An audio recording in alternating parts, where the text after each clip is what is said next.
বৰ্তমান দিছপুৰ আৰু দিল্লীত থকা চৰকাৰবিলাকক কোকৰাঝাৰত থকা চৰকাৰক বুঢ়া বুলি দেখুৱাই চৰকাৰী পক্ষৰ শ শ ব্যক্তি ভাৰতীয় জনতা পাৰ্টি কোকৰাঝাৰত থকা প্ৰমোদ বড়োৰ চৰকাৰৰ শ শ ব্যক্তি ব্যক্তিগতভাৱে কেইবা হাজাৰ লোকে আজি আমাৰ দলত যোগদান কৰিব। আমি আপোনালোকক বিপিএফ দললৈ হিয়া ভৰা শুভেচ্ছা জনোৱাৰ লগতে আপোনালোকক আটাইকে আঁকোৱালি লৈছো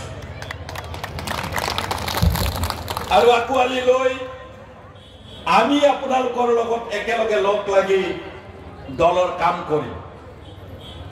আমাৰ মঞ্চত উপবিষ্ট আমাৰ লিডাৰ হাগ্ৰামা মহিলাৰী ডাঙৰীয়াই যোৱা 2টা বছৰ অহৰহ প্ৰত্যেকগৰাকী দলীয় কৰ্মী প্ৰত্যেক জনগোষ্ঠীৰ মুৰব্বীসকলক প্ৰত্যেক ধৰ্মৰ জ্যেষ্ঠ ব্যক্তিসকলক বিভিন্ন প্ৰকাৰে 2টা বছৰ একেৰাহে তেওঁ লগ কৰিছে। সৰ্বশক্তিমান ভাৰতীয় জনতা পাৰ্টি দিছপুৰত আছে আৰু দিল্লীত আছে আৰু সেই দলৰ লগত একেলগে চৰকাৰ কৰি আছে প্ৰমোদ বড়োৱে কোকৰাঝাৰত। তাৰ পিছতো আপোনালোকে আমাৰ দলত কিয় যোগদান কৰিছে, কিয় আহিছে? অকল আপোনালোক নহয়, সমগ্ৰ বিটিচিৰ 40টা যি সমষ্টি আছে পৰিষদীয় সমষ্টি, এই 40টা সমষ্টিৰ ঠিক আপোনালোকৰ নিচিনাকৈ হাজাৰ হাজাৰ ব্যক্তিয়ে বিপিএফ দলত যোগদান কৰিছে। একমাত্ৰ এটা কাৰণত বিপিএফত যোগদান কৰিছে, হিন্দু মুছলিম শিখ জৈন খ্ৰীষ্টান চাহ জনজাতি নেপালী বংগভাষী ইছলাম ধৰ্মী লোক খ্ৰীষ্টান ধৰ্মৰ লোক প্ৰত্যেক ধৰ্ম আৰু গোষ্ঠীৰ মানুহে বিপিএফক বিশ্বাস কৰাৰ কাৰণটো কি? মাত্ৰ কেইদিনমান আগতে প্ৰমোদ বড়ো আৰু বিজেপি দলে লগ লাগি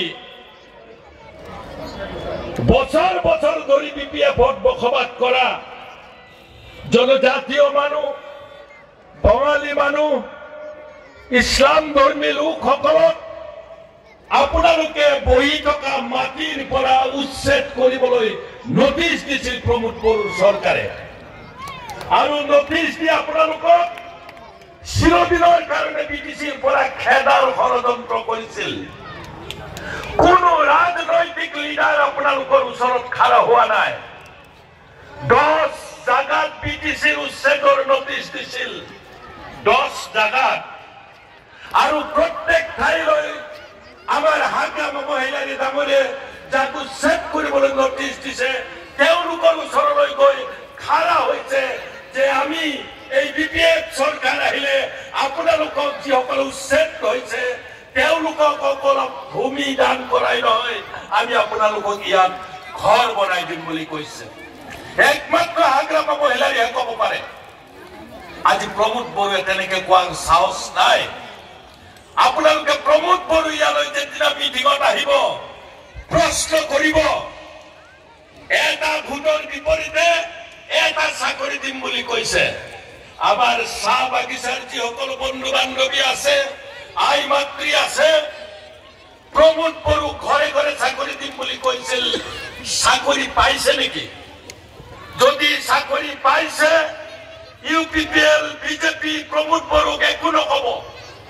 যদি চাকৰি পোৱা নাই সবেই আগুৰি ধৰিব, আগতে চাকৰি দিয়ক, তাৰ পিছত আমাৰ গাঁৱলৈ আহিব, তাৰ পিছত আপোনালোকে আমাৰ গলিত সোমাব, আমাৰ লাইনত সোমাব। এই সাহস যদি প্ৰত্যেকজন বিটিচি বাকী ৰাইজৰ অন্তৰত থাকে, মই ভাবো আপোনালোকে ন্যায় পাব। হাগ্ৰামা মহিলাৰী ডাঙৰীয়াই ইতিমধ্যে ডিক্লেয়াৰ দিছে, আমি CWC এই সিদ্ধান্ত ইতিমধ্যে গ্ৰহণ কৰিছো। 2003 চনৰ আগত যিবিলাক ভাৰতীয় নাগৰিকে ব্ৰিটিছিক পক্ষপাত কৰি আছে, হিন্দু মুছলিম শিখ জৈন খ্ৰীষ্টান সকলো জাতি আৰু ধৰ্মৰ মানুহক এই ব্ৰিটিছি সংস্থাপন দিম বুলি হাগ্ৰাম মহিলাৰীয়ে কৈছে। হাগ্ৰাম মহিলাৰী যেহেতু আৰু 1.5 বছৰ পিছত পুনৰ CM হ'ব, তেওঁ আপোনালোকৰ কাম কৰিম বুলি কৈছে। অথচ প্ৰমোদ বড়োৱে আপোনালোকক কি কৈছিল? 15 দিন আপোনালোকে আমাক বিজয়ী কৰক, UPPL বিজেপিক জয়ী কৰক, 15 দিনত আপোনালোকক মাটি দিম বুলি কৈছে, মাটিৰ অধিকাৰ দিম বুলি কৈছে। মই এটি প্ৰশ্ন কৰিছো যে প্ৰমোদ বড়ো আৰু ভাৰতীয় জনতা পাৰ্টিৰ যিসকল এক নেতা আছে, আজি 3 বছৰ 3.5 বছৰ হৈ গ'ল আপোনালোকৰ চৰকাৰ, সেই 15 দিনটো এতিয়াও অহা নাই নেকি? নে 10 বছৰ 15 দিনত কৰিম বুলি কৈছিল, নে 20 বছৰ 15 দিনত কৰিম বুলি কৈছিল?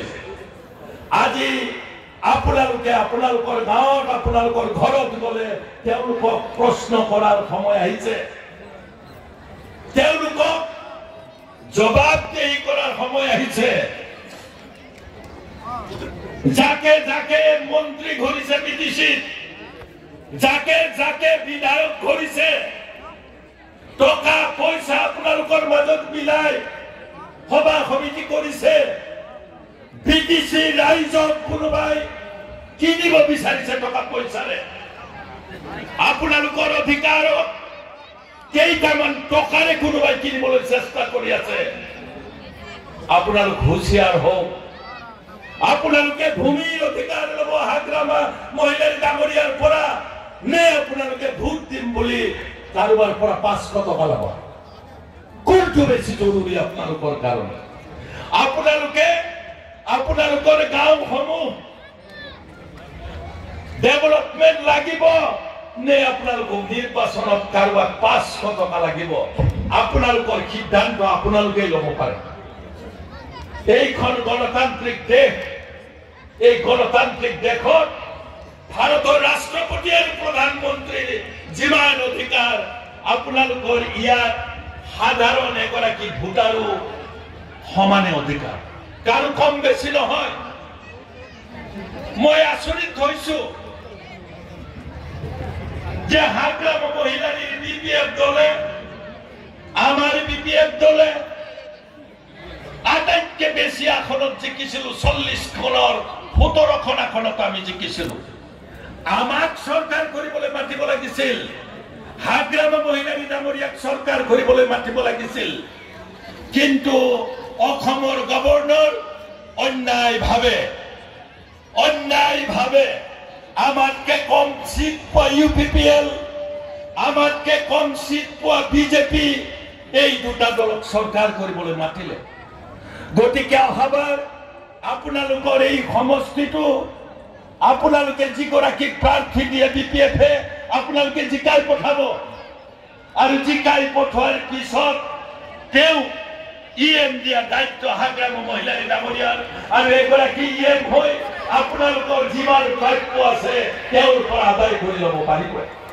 এই দৃঢ় পদক্ষেপ একমাত্ৰ BPF দলে বিকশিত ল'ব পাৰে। মই আজি প্ৰমোদ বড়োক প্ৰশ্ন কৰিছো ইয়াৰ পৰা, প্ৰমোদ বড়ো ডাঙৰীয়া, সিদিনালৈকে আপুনি ডিভাইড আছাম 50-50 কৰি এটা ছাত্ৰ সংগঠনৰ পৰা আৱাজ দিছিল। আপোনালোকক অসমৰ পৰা বিচ্ছিন্ন কৰিবৰ কাৰণে প্ৰমোদ বড়োৱে এটা ছাত্ৰ সংগঠনৰ পৰা ডিভাইড আছাম 50-50 বুলি আৱাজ দিছিল। আজি প্ৰমোদ বড়োক প্ৰশ্ন কৰিছো, ডিভাইড আছাম 50-50 নহয়, প্ৰমোদ বড়ো হয়। বিদেশীক বসবাস কৰা প্ৰত্যেকগৰাকীৰ অধিকাৰ লাহে লাহে ৰাজ্য চৰকাৰে কাঢ়ি লৈ গৈছে। এই অধিকাৰ ফিৰাই দিয়ক আমাক। চাকৰি দিয়াৰ অধিকাৰ কাঢ়ি লৈ গ'ল, 3rd grade 4th grade চাকৰি দিয়াৰ অধিকাৰ। হাগ্ৰাম মহিলাৰী ডাঙৰীয়াই 3rd grade 4th grade নহয়, অফিচাৰ পৰ্যন্ত তেওঁ কোকৰাঝাৰত নিযুক্তি দিছিল। আজি এটা চকীদাৰ, এটা পিয়ৰ যাক আমি তৃতীয় আৰ চতুৰ্থ বৰ্গৰ কৰ্মচাৰী বুলি কওঁ সেই চাকৰিও প্ৰমোদ বড়োহঁতে দিব নোৱাৰে ইয়াতকৈ অকৰ্মণ্য ইয়াতকৈ কৰ্মহীন ইয়াতকে নিজৰ অধিকাৰ সাব্যস্ত কৰিব নোৱাৰা চিএম আপোনালোকে আকৌ লাগিব নেকি মই ভাবো যেতিয়া হাগ্ৰাম মহিলাবিলাকৰীয়া চিএম আছিল বিটিচি হাগ্ৰাম মহিলাৰ ডাঙৰীয়া দিছপুৰত খোলা নাছিল দিছপুৰে হাগ্ৰাম মহিলাক ঘটিছিল যে আমি এইটো কৰিব পাৰিমনে মই আজি আপোনালোকক কৈছো এখন চৰকাৰ আছে ইয়াত প্ৰমোদ বড়োৰ চৰকাৰ আকৌ ইয়াত গাৰ্জেন মিনিষ্টাৰ দিছে তাৰমানে প্ৰমোদ বড়ো গাৰ্জেন নহয় গাৰ্জেন মন্ত্ৰী দিছে জিলাই জিলাই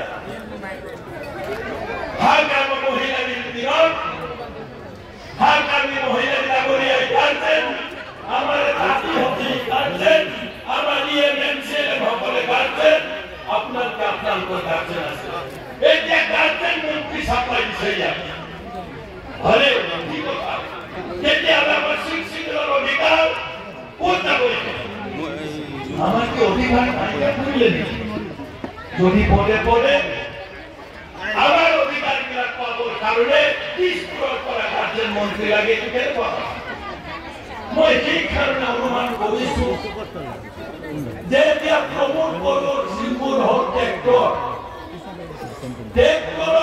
ডিজেল নাই তেল নাই তাৰমানে প্ৰমোদ বড়োৰ ট্ৰেক্টৰে বিজেপিৰ তেলেদি চলাবলৈ আৰম্ভ কৰিছে বিজেপি নহলে প্ৰমোদ বড়োৰ ট্ৰেক্টৰ নচলে যাৰ কাৰণে সমগ্ৰ বিজেপি চৰকাৰখন বিটিচি জপিয়াই